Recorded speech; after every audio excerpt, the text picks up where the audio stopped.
fermé pour le public, pas de famille, pas d'enfants qui courent. Les animaux sont tranquilles. Alors aujourd'hui, c'est jour de fête, c'est carnaval. Seuls quelques musiciens de leurs amis, et moi-même, ont été autorisés à rester. Le lion, le roi des animaux, à la crinière flamboyante, s'est échappé de son enclos et parcourt les allées. Ici et là, il rugit, demandant ainsi si tout est prêt pour le grand défilé. Tout a l'air en ordre, parfait. Sa Majesté est satisfaite. Écoutons le passé. Et si vous ouvrez bien les oreilles, si vous ne faites pas trop de bruit, vous entendrez alors dans les notes de musique son rugissement.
Le lion s'est installé sur son trône, c'est-à-dire un gros rocher posé sur le côté d'une allée assez centrale.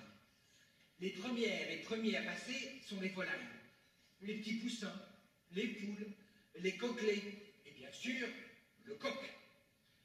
Leur défilé n'est pas très ordonné, c'est le moins qu'on puisse dire. Ça parle, enfin ça caquette, ça glousse ou même ça claquette dans les rangs.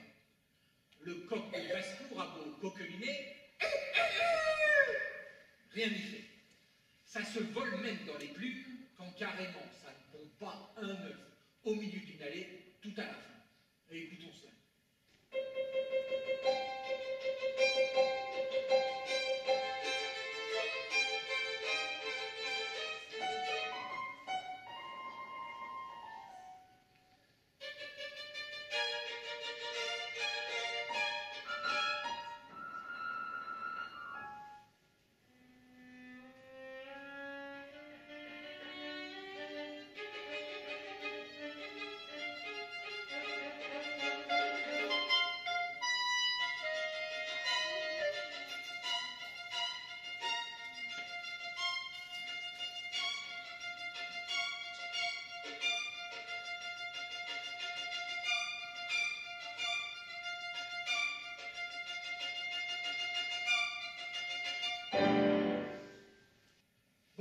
Sa Majesté, le roi lion, est assez contrarié, c'est évident.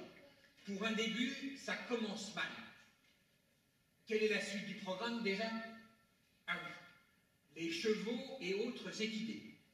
Les premiers commencent à défiler d'un pas tranquille, sans trop en faire, ni galop, ni d'essai. C'est parfait. Il manque juste les ânes qui font les bêtes et sont en retard. Il y a cependant leurs cousins sauvages d'Asie, les hémiones. Quel joli nom pour un bel animal. Les hémiones, ce sont des ânes, mais à grande... à vitesse, merci. Ils savent marcher au pas, évidemment, mais s'il le faut, ils savent courir. Et là, allez savoir pourquoi, ils cavalent.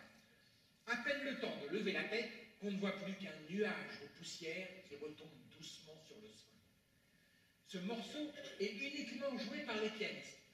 Écoutons.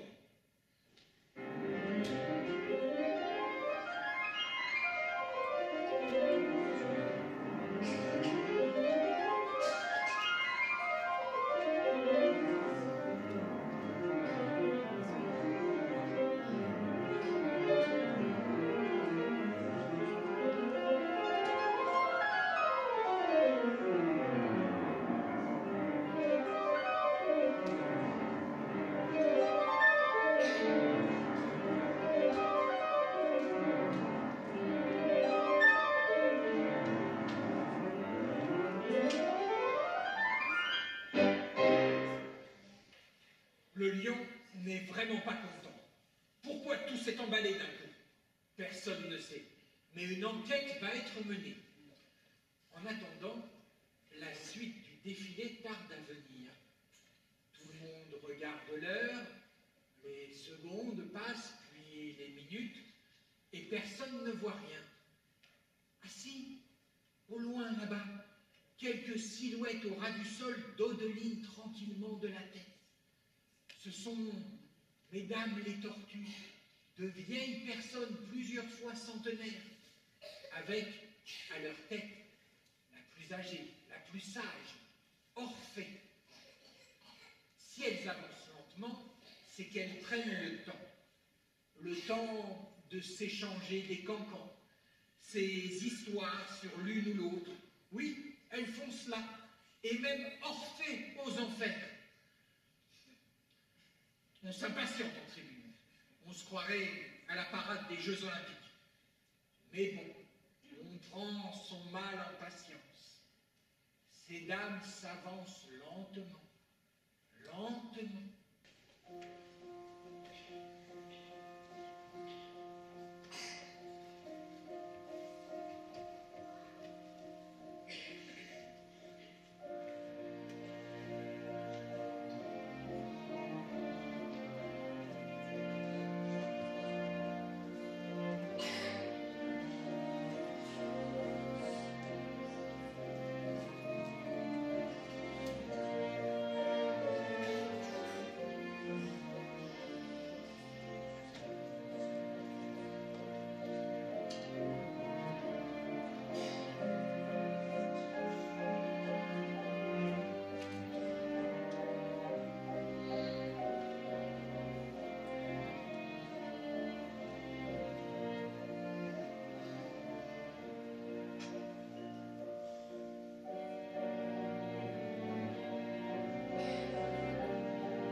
Excusez-moi, le passage des tortues m'a un peu fatigué.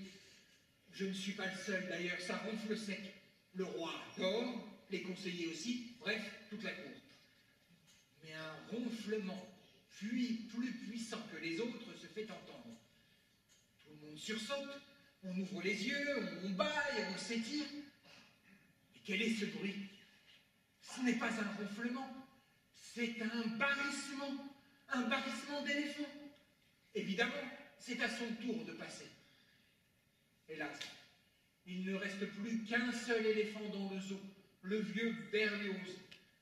Il danse un peu en avançant, mais son pas n'est pas beaucoup plus rapide que celui des tortues. Enfin, il a tout de même plus de souffle Personne ne s'y trompe. Ce morceau est un duo joué par la contrebasse et un pianiste. Écoutons-les.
Le pachyderme, c'est-à-dire l'éléphant, a fait grande impression, on dirait. Les spectateurs et sa majesté ont hâte de voir la suite. La terre tremble. Encore un éléphant? Non, ce sont plutôt des tressaillements, de petites vibrations, des pulsations. Ça s'approche, ça rebondit, un défilé de ballons. Non, oh, ils sont des dizaines et ils sautent. Certains ont même un petit dans leur poche ventrale. Ils remuent des pattes, on dirait des boxeurs. Ce sont les kangourous. Oh, ils ont l'air assez agités. Pas question de chercher la bagarre avec eux. Ce morceau est à nouveau uniquement joué par les pianistes. Écoutons.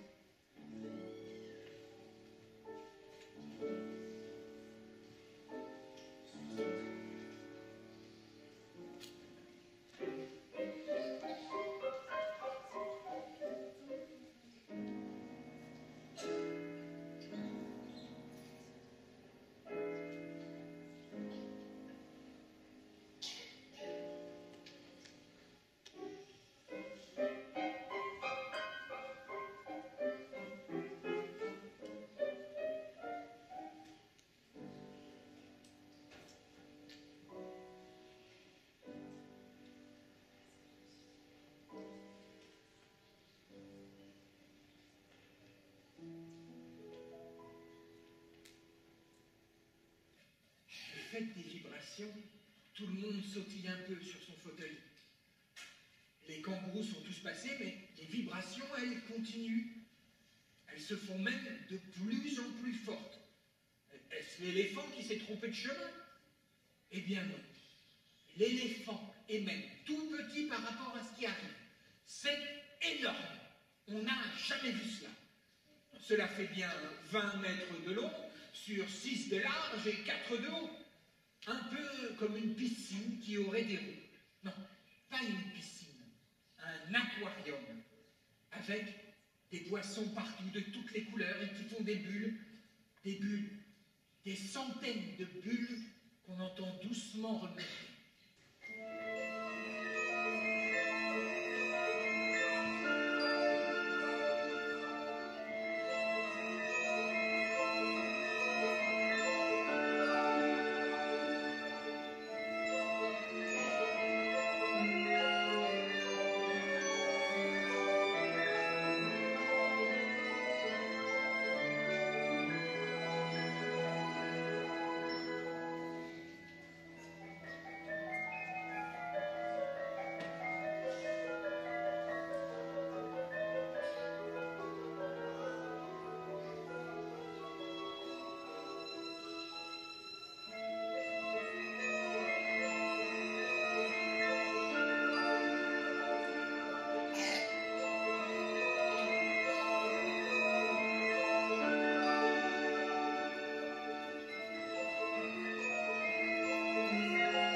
C'est beau, toutes ces couleurs, du rouge, du jaune, du vert, du violet, du bleu, du bleu, du bleu.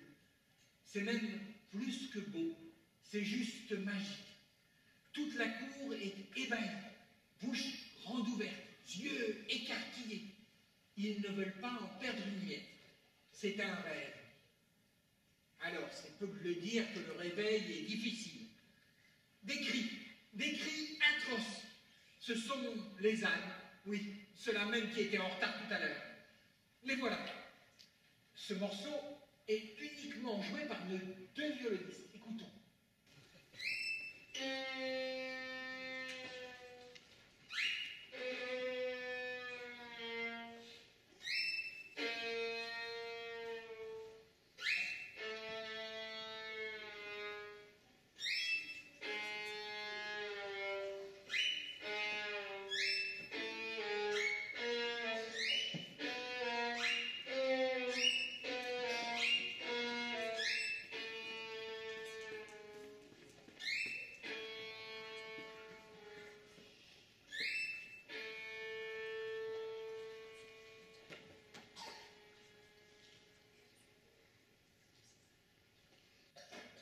Après ces cris horribles, Sa Majesté le Lion veut du calme. Fort heureusement, le coucou vient en avance annoncer le numéro suivant. Son chant est régulier comme un métronome. Tout le monde peut reprendre son souffle et ouvrir ses oreilles. Ce morceau est joué par les deux pianistes et la clarinette.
Si le défilé des poissons était aquatique, celui qui arrive est aérien.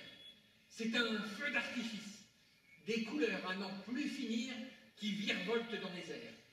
Rouge-gorge, perroquet, arabe, diamant de Gould, paradisier républicain, faisan doré, loriquet arc-en-ciel, passerin non pareil, rolier à l'ombrun, cotinga de Cayenne, calice à tête bleue, etc., etc.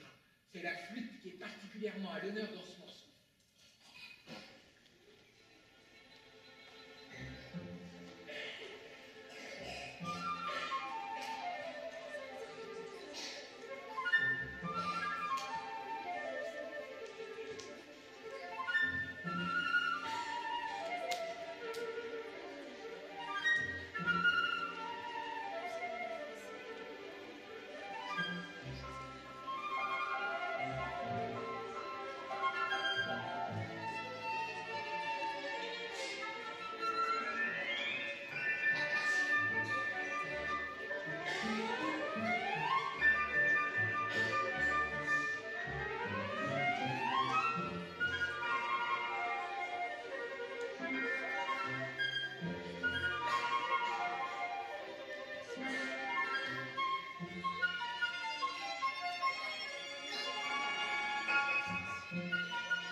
Là encore, l'admiration est totale. Mais voilà que s'avancent deux animaux étranges, principalement noirs. Ils ont des alternances de blanc et de noir. Non, ce ne sont pas des pandas, ni même des zèbres, et encore moins des ratons laveurs. Ils sont imposants. L'un a une longue queue noire. Mais non, ce n'est pas une vache. Étrangement, il n'a que 3 pattes, et elles sont rondes et dorées au bout. L'autre semble un peu plus debout, mais le plus étrange, ce ne sont pas ces animaux bizarres. Oui, j'ai dit bizarres. Non, le plus étrange, ce sont les 2 petits lutins qui leur tapent dessus avec frénésie, des pianistes.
Bravo les lutins, même s'il semble qu'un des deux s'est un peu laissé trop entraîner et s'est un peu emballé dans l'exercice. Bref, bon, les animaux suivants sont encore plus étranges. Ils sont morts, ou presque. Ce sont des squelettes, des os, des ossements qui se choquent et s'entrechoquent dans un tintement pour autant pas désagréable. Une sorte de danse macabre un peu rigolote, laissant par moments entendre des restes de vieilles mélodies plus ou moins oubliées. J'ai du bon tabac, j'ai du bon tabac dans ma tabatière. Ah, vous dirais-je, maman, au clair de la lune. Écoutons, et cette fois-ci c'est le xylophone qui est mis en avant.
la fin. Tout le monde vient pour saluer. Comment ça, non? Il y a un retardataire, encore un âne. Ah non, non, non, c'est un petit signe, juste une virgule avant le point final.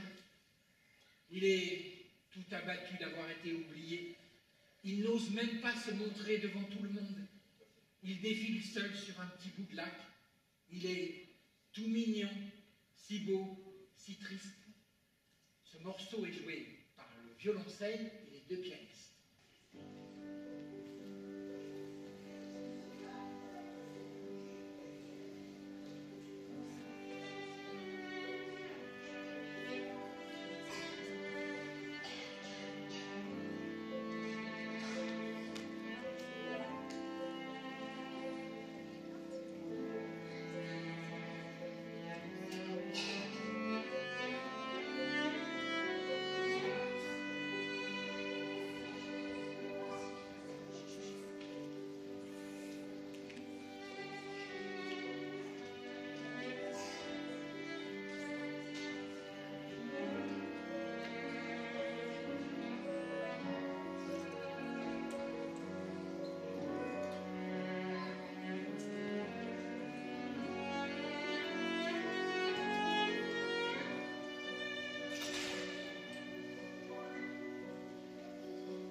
Cette fois, c'est vraiment la fin. Guidés par des Héliades en folie, les animaux repassent à toute vitesse pour saluer le roi, et le lion les salue en retour. Tout s'est finalement plutôt bien passé, pas de problème majeur, tout le monde est heureux, on chante, on rit, on barille même, on s'esclaffe, on s'esbrouffe, on s'égosille, on s'ébaudit, c'est la fête. Plus que la fête, c'est carnaval.